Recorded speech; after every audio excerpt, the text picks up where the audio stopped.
Hey everybody, it's Errol from Home Sweet Apartment, and tonight I'm going to show you what a nurse keeps in her first aid kit.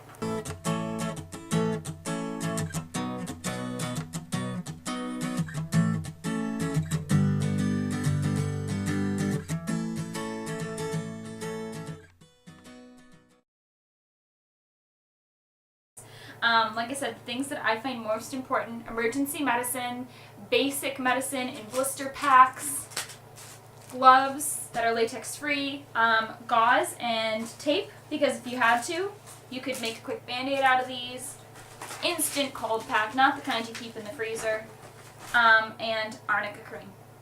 If nothing else, those things. But if you want to be extra, anti-itch, pain relieving, triple antibiotic ointment.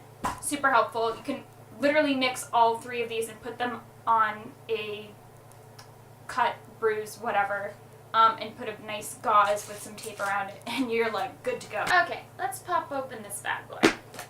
So first of all, I like to start with a heavy plastic case. This really helps keep yourself organized. I also really like when first aid kit comes with compartments, because that's really helpful when you have like different size band-aids or whatever. So let's start from the beginning here. Now, I'll show you my general overview. It's not like the most organized thing in the world. Now, I have food allergies, and if you live in a household where somebody has a food allergy, I think it's really helpful to keep an EpiPen in the first aid kit. Now, I have EpiPens everywhere. Anyways, again, totally dependent on you and the population of your household, but I find it really helpful to keep an EpiPen in the first aid kit. The other thing I keep in the first aid kit, having to do specifically with me, is I keep liquid capsule Benadryls with the EpiPen, because I use Benadryl as a first line when I have some kind of a reaction. Other things that are helpful to keep in the first aid kit for prescription medication speaking, things like if you have prescription heart medicine, if you have prescription anti-anxiety medicine, things that are first aid like, I keep in the first aid kit. And I also have a first aid box that's like a big green box, and I keep all of our medicine in there, like cold medicine, cough drops, things like that.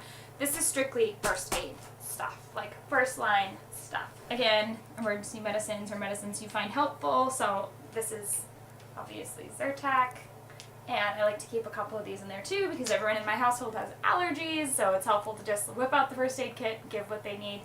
The other thing I find helpful too is to keep like extra strength, like Tylenol, ibuprofen, things like that you use on a semi-regular basis. If you get the like punch packs like these when you buy that, like I was showing you with the Benadryl, I purposely buy this kind that has like the individual packs, because then I can break off a couple and put them in the first aid kit. Super helpful if you have like a really bad headache and you don't want to have to go searching through your giant thing of medicine or your med drawer or whatever you guys have at home. The other thing, now this is finally a general population thing, because I know I've been pretty darn specific with the things that are on top of my first aid kit. This is something I think everyone should have in their first aid kit, and I find it super, super helpful. Arnica. Now, I am not a spokesperson for Arnica, or this is called Arnicare technically, but it's Arnica cream. And what it is it's like an all-natural plant or something. I really should do more research on Arnica. I don't know that much about it. My husband obviously is like the supplement and all-natural guy, so I don't really know that much about this, but it really works so, so well. And it's like unscented, paraben-free, and it's an all-natural pain reliever. So as you guys have seen in previous videos, we like to rock climb, so sometimes after, like the day after rock climbing, we'll be super sore, and we'll rub Arnica on like our shoulder or something like that, and it feels so great, and it really does work. We've had really good luck with this.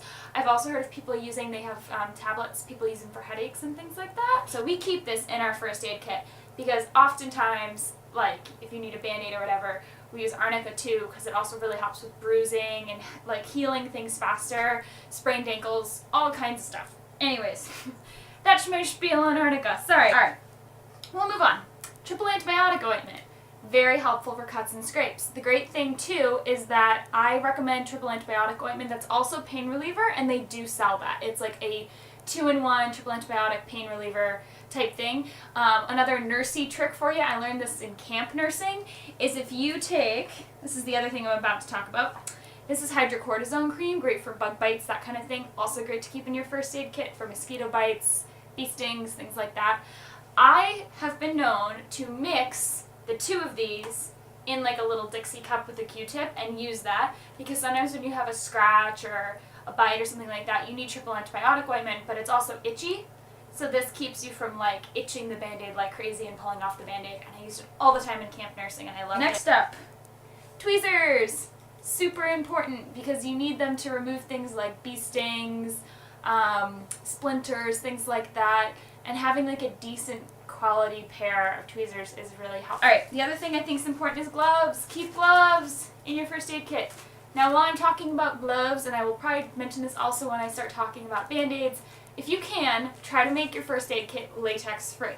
Now, it's not just because if you have a sensitivity to latex, but actually it's been shown that the more you use things that have latex in them, the more likely you are to develop a latex allergy. So if you can start from your home base of keeping things latex free, you're less likely to develop a latex allergy. Again, helpful little nursey tip they taught us in nursing school. That's why none of us use latex gloves. The other thing too is obviously lots of people are latex sensitive. So keep that in mind. So these are latex-free gloves, and I just put them in a little baggie because it's helpful to keep them clean. Okay, now these are a nurse's best friends because they really do everything. Don't use them on cut sew because people will hate you. These are alcohol prep pads, and I find them really helpful to keep in the first aid kit because they're really helpful to clean things real quick if you don't have like soap and water or whatever. But it does burn, so make sure that if you have an open cut, not to use these. So, this is the other thing I find really helpful. Obviously, you should probably have a real thermometer in your first aid kit, but because I'm a home health care nurse, I keep my thermometers, I have like multiple thermometers in case one dies. I keep them in my home health care bag. So this is my like little first aid kit thermometer that I find super handy. And I got this at school. It's like cold or flu, and it talks about, the differences between a cold and a flu. And it's just like a little paper thermometer, or it's like plastic, and you put it under your tongue, and it just like takes temperature, and it's like the size of a credit card, which is awesome. But if you can, obviously have a real thermometer in there. The type of thermometer I recommend, I like the old school, old-fashioned under the tongue thermometers because I just feel like I can trust them. And if you don't do that, then there's a new thing out there that's called Mother's Touch, and I use it in taking care of babies. And it literally is a thermometer. I'll put the link in the underbar because I find it super helpful. It's literally a thermometer that you slip onto your finger and you can put it up against your forehead. So when you like feel a baby's forehead or your child's forehead, it also takes their temperature with a little sensor on the forehead.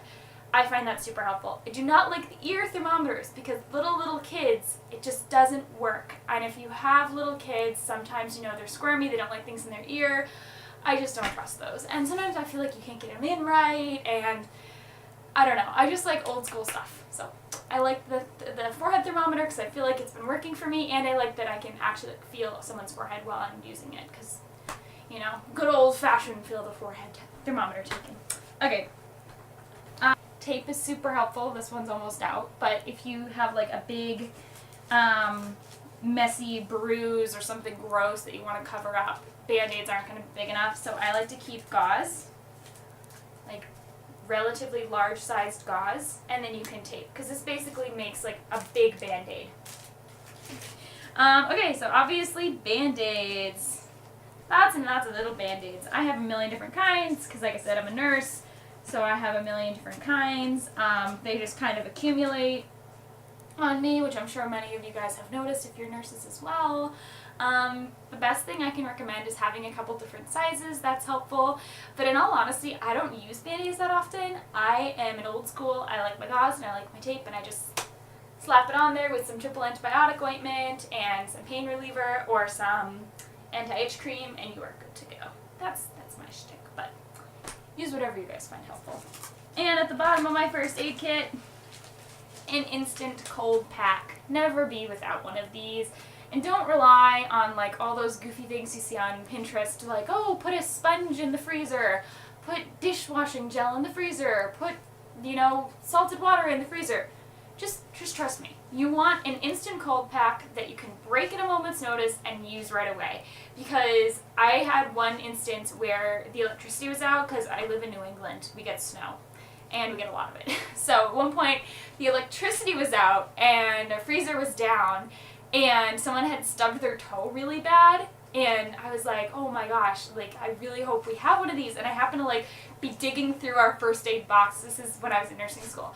Digging through our first aid box, and I just happened to have one of these. And I was like, oh, thank gosh, because you don't want to rely on electricity and freezers and things like that for things like this. So, and obviously cold packs are really helpful for our first line of defense against, you know, sprains and that kind of stuff. But that is all for now. So that's the gist. And if you like, subscribe. Bye!